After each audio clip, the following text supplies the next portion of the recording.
Bismillahirrahmanirrahim. Assalamualaikum warahmatullahi wabarakatuh. Bertemu lagi dengan Bu Uma. Mari belajar bahasa Indonesia. Pertemuan kali ini Bu Uma akan membahas tentang teks berita.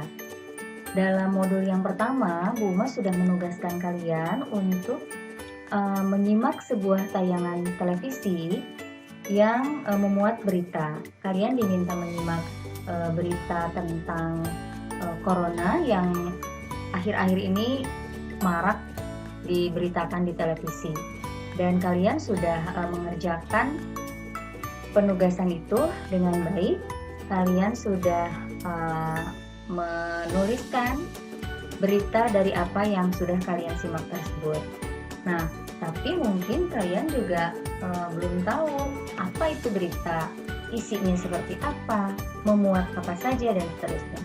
Berita adalah informasi baru mengenai sesuatu yang sedang terjadi yang disebarkan melalui media massa.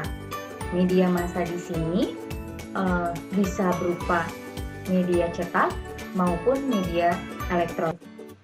Apa isinya berita? Biasanya berita itu yang banyak itu biasanya tentang berita politik, ekonomi, sosial, hiburan, olahraga, kemudian kesehatan. Ya, sekarang banyak sekali informasi kesehatan yang bisa kita dapatkan, dan juga mungkin kalau misalnya terjadi bencana alam juga itu termasuk ke dalam salah satu peristiwa yang sering diberitakan. Kemudian ciri teks berita. Ciri teks berita biasanya itu harus jelas, kemudian terkini, kemudian menarik, informasinya dapat dipercaya, dapat diterima oleh masyarakat, dan tentu saja mudah dipahami. Kemudian berikutnya syarat dari teks berita. Syarat dari sebuah teks berita itu yang pertama harus aktual. Aktual itu peristiwanya terkini atau baru saja terjadi, sedang hangat-hangatnya gitu ya. Jadi kalau yang sudah agak lama itu ketika pun diberitakan mungkin kurang menarik ya. Kemudian yang kedua harus faktual. Aktual dan faktual biasanya ini adalah salah satu dua dari syarat utama sebuah berita ya. Faktual itu informasinya sesuai dengan fakta dan benar-benar terjadi. Kemudian yang ketiga, berita itu harus netral.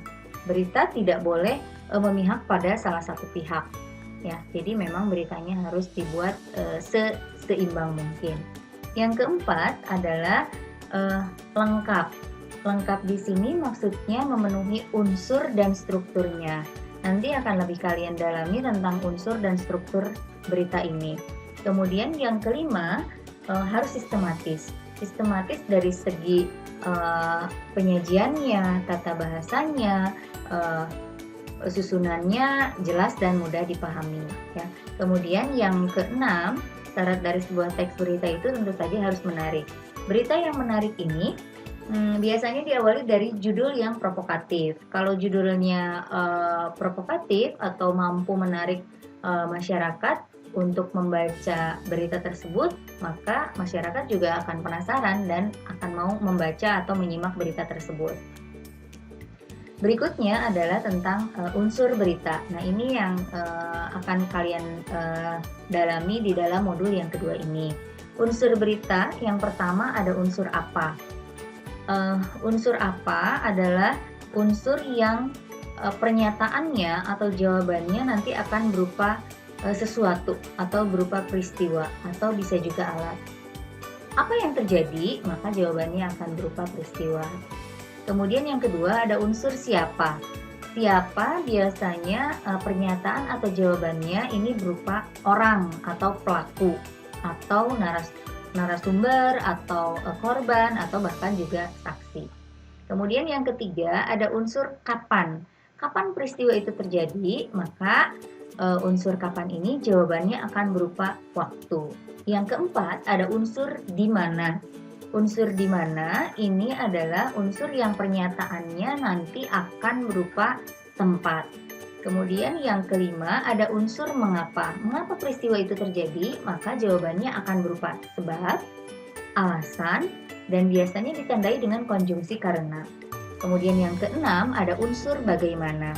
Bagaimana peristiwa itu terjadi? Maka jawabannya akan berupa urutan peristiwa, langkah-langkah, atau proses terjadinya sesuatu. Nah, keenam unsur ini adalah unsur inti di dalam sebuah teks berita. Kalaupun misalnya nanti ada unsur jumlah, itu namanya atau kata tanyanya berapa, itu adalah unsur tambahan.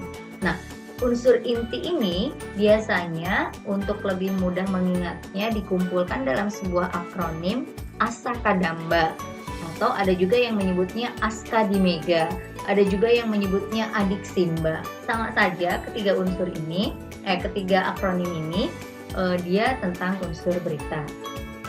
Nah, di dalam modul yang kedua ini, Bu Uma memberikan penugasan kembali kepada kalian untuk membaca sebuah berita. Silakan kalian baca di modul yang kedua, kemudian kalian tentukan unsur-unsur yang terdapat di dalamnya. Seperti tadi disampaikan, ada 6 unsur berita, maka kalian temukan ke-6 unsur berita ini di dalam teks berita yang sudah Bu Uma posting di dalam Google Classroom masing-masing. Ya, itu saja yang bisa disampaikan di dalam pertemuan kali ini. Untuk pertemuan selanjutnya kita akan membahas tentang teks berita yang lainnya. Demikian, selamat mengerjakan. Assalamualaikum warahmatullahi wabarakatuh.